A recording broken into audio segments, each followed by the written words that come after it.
Senator, thanks very much for joining us. Great to be with you. So we know that Congress is poised to cut Medicaid and food share. Is it your expectation that the state will have to backfill any kind of those cuts? I think we need to absolutely be prepared to do whatever we can to make sure that families can survive the economic chaos and devastating cuts that are coming out of Washington. I know that the governor had put, I believe, $500 million in the budget in case of that kind of thing. Did that remain when the Republican Joint Finance Committee members kind of pulled things out? I think that the Republicans have basically just been plugging their ears and trying to pretend that it's not happening.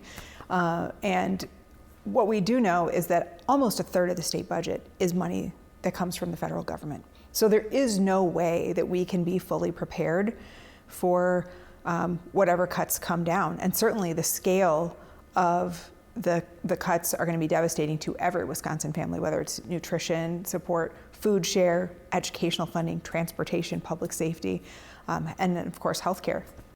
Your GOP counterparts say a keen priority of theirs is what they call tax reform, and they mention the middle class and the elderly.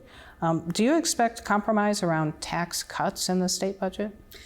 We've had a mantra for decades of cutting taxes, and I think my Republican colleagues talk a good game about the middle class, but when they actually show us their work, their tax proposals are always skewed toward the very, very wealthiest among us in big business. And at a time when people are really going to be struggling with higher costs of things like groceries, housing, childcare, prescription drugs, we cannot be considering more tax cuts for the wealthy. That has gotten us nowhere. And so, Democrats have proposed reasonable tax relief that is targeted towards the middle class, the working class, those that are striving to get there. And Republicans have kind of thrown that back in our face and said, no, we want yet more giveaways for the folks that are already doing fine. And so you don't believe that there's room for compromise around that?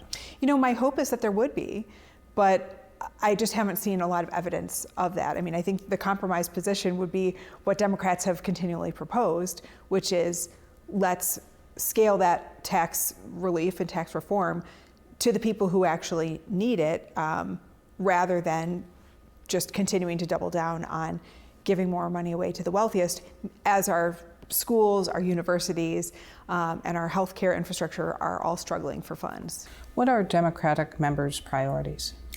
Well, I would say we want to make sure that we are addressing the high costs of living for everyday Wisconsin families. So things like childcare, making sure kids have great funded public education and healthy school meals at schools, that we're funding opportunities for advancement so that everyone can thrive, our universities, our technical colleges.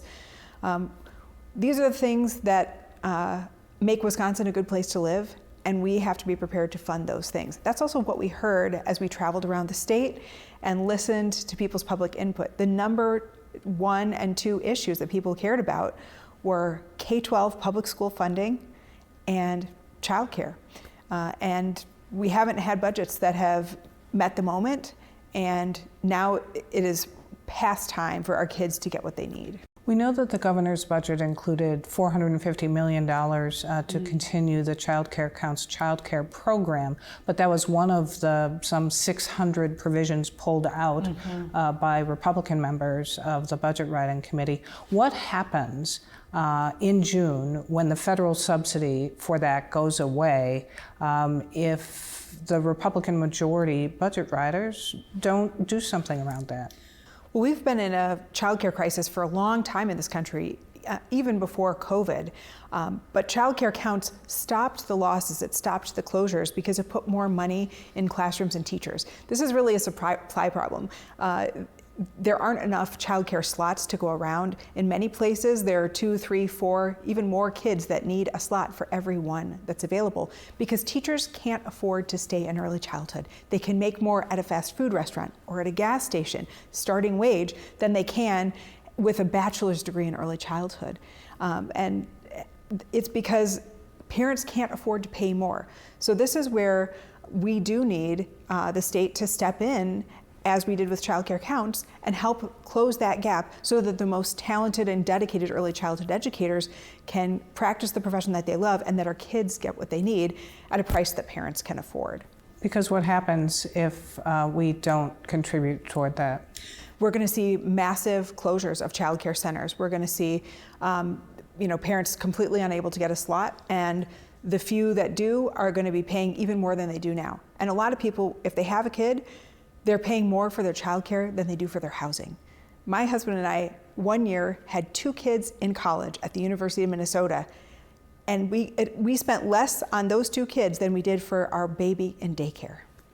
Speaking of K-12 funding and education funding in general, special education is a priority for the governor. How do you think that will fare? Well, special education is a huge problem for our local school districts because, of course, it is a mandated service. We must provide a great equitable education to every student, no matter what they're coming into the classroom with. And yet, the state only reimburses local school districts about 30% of the cost of that special education. That means the rest of those costs are all coming out of the school district's bank account. So local districts have to make up the cost. Now, private voucher schools that are funded by taxpayer dollars but not accountable to taxpayers, they get 90% reimbursement for serving special ed kids. And of course, they can discriminate. They can pick and choose who they want to have in their student body. I think it's totally unacceptable that we continue to subsidize this private voucher scheme, especially to the tune of 90% reimbursement for special ed. Meanwhile, the vast majority of Wisconsin kids are educated in our public schools, and they're having to scrimp and scrape and cut really important services for all kids so that they can meet the needs of students with special education. What do you think will happen with funding for universities? Well, this is another area where we've had 15 years of cuts and failure to provide inflationary increases to the universities of Wisconsin. And it's put our colleges, our public higher education, into a really dire situation. They can raise tuition, and they have certainly done that. They have done an incredible job of getting more federal grant money. That's now at risk. They have really increased the number of private contributions that they're getting. But at the end of the day, if we want our public universities to be a place where every Wisconsin kid can go to build a better life for themselves, we need to make it accessible, and we have to fund these universities. The amount that they are asking for really just gets them back to the place where they would have been had they not received the devastating cuts of the Walker era and sort of kept pace with inflation. That's what we're doing here. When you discuss that kind of funding with your Republican counterparts, what is their persuasion? Well, I think that a lot of Republicans are very skeptical of the idea of public education, and especially at the higher ed level. They just say, why should the state support this endeavor? And my answer is because we can't afford for anybody who has the talent and the drive and wants to pursue higher education to not be able to do that. We shouldn't be rationing opportunity in life based on who you are, who your parents are, where you're from. And when you don't have a public education system, that's what happens. Now, we know that Budget Riders and the state of Wisconsin is working with about a $4 billion surplus, which we also know can, for a variety of reasons, be whittled down. But do Democrats have any kind of one-time priorities for such a surplus? Yeah, I think it's really important when we talk about the surplus to recognize that it is in large part born of chronic underfunding of these core public services. So K-12 being right at the top of the list and public higher ed being closely behind. So let's make sure that the money that the taxpayers paid is actually going to the things that taxpayers expect to be funded.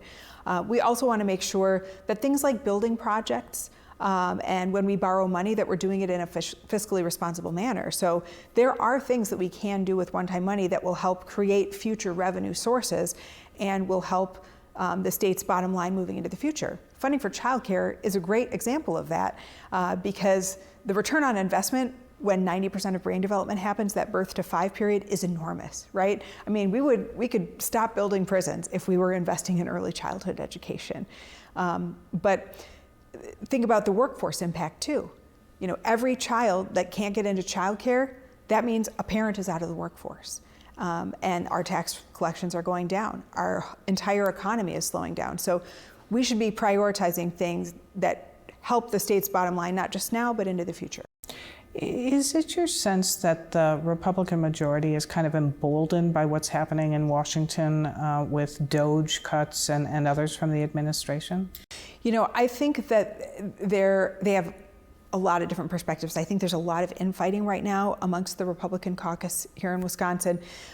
Certainly, I think many of them are really enthusiastic about the devastating cuts that are being contemplated and the illegal funding freezes that we've already seen. And then there are others that are kind of laying low and waiting to see what's going to happen.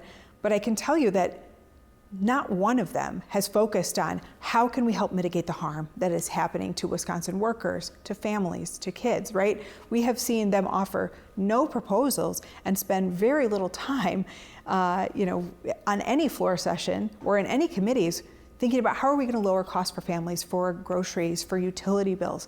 They just are pretending that it's not happening, or they don't care about the impacts. Meanwhile, Democrats are trying every day with legislation that we're offering, and our focus to say this is not okay, and it's our job to step up and make sure that we're responding to the needs of Wisconsinites who are being harmed.